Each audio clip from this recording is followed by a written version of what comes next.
All right, so today we are diving into the world of Joe Rogan. Okay. And not just, Joe Rogan, the podcast, but Yeah.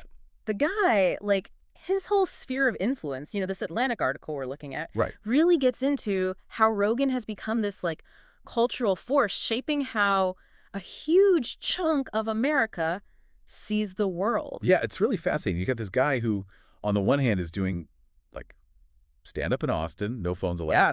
cultivating this whole mystique. Right.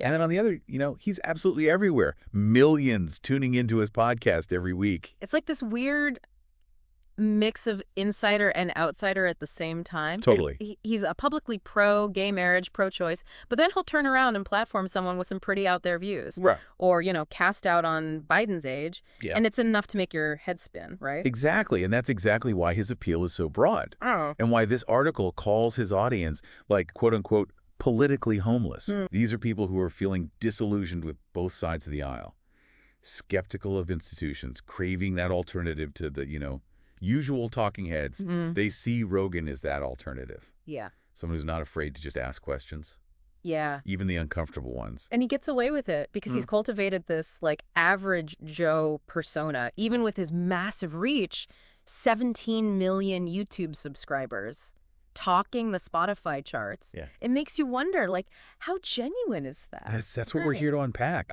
Because it's not just download numbers. It's about the ideas being platformed, the people he surrounds himself with, Right. all of that. Yeah. And it's like this whole alternative thing is not just online.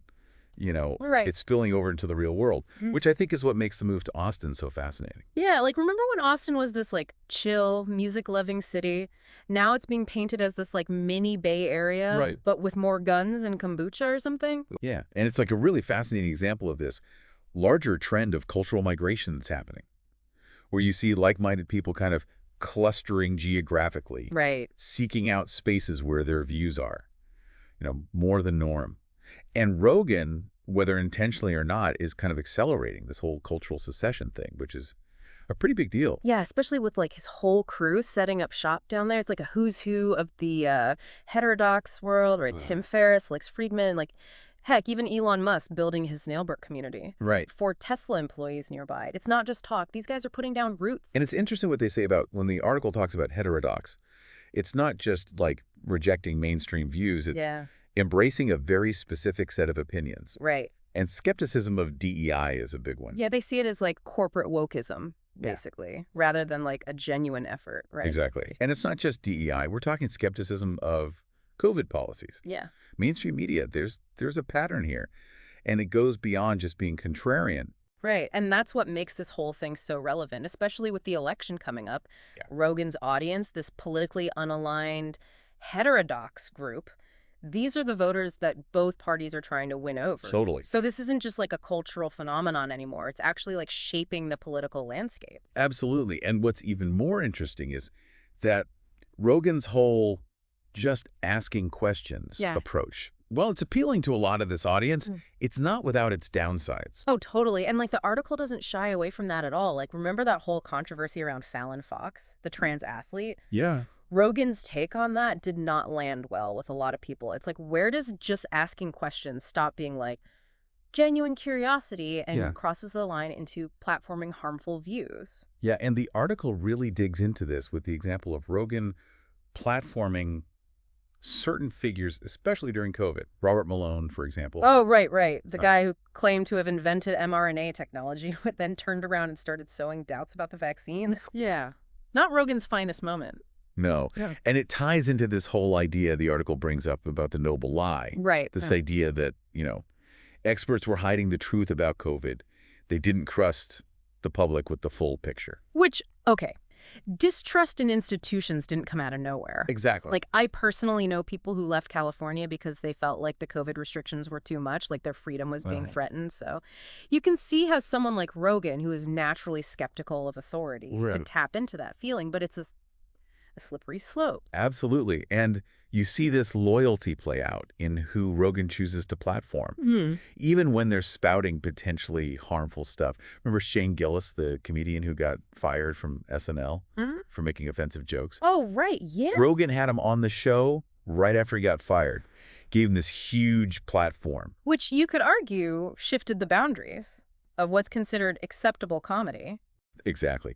It's a good example of how Rogan's personal loyalty, which is admirable in a lot of ways, can have these ripple effects, especially with the size of his platform. Right, right. And it gets even more complicated when you consider his relationship with someone like Alex Jones. Right, with the Sandy Hook stuff. Yeah. I mean, there's no getting around it. What Jones did was reprehensible. Absolutely. And the article doesn't let Rogan off the hook for having him on the show. No. Even if it was years ago. Yeah, and it's striking because Rogan still defends Jones, saying that he was right about some things, but wrong about, quote, a pretty big thing. What does that even mean? Right. What does that say about Rogan's judgment? Yeah, and it gets at the heart of this dilemma that the article lays out. Yeah. Can you be a champion of free speech, of hearing all sides, without also amplifying voices that cause real harm? Yeah, it's a tough question. It's not an easy question. And it's like, how do you square that circle? Exactly, and that's what makes this whole deep dive so thought-provoking.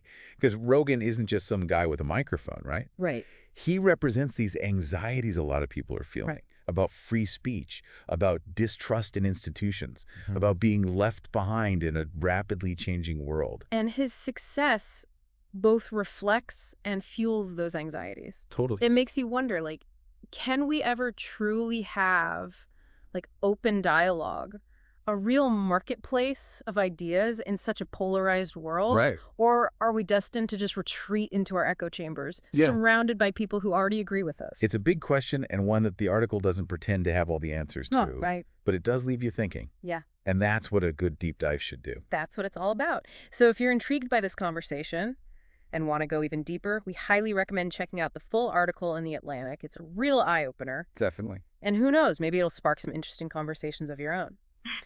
Thanks for joining us for this deep dive, and until next time, keep those brains engaged.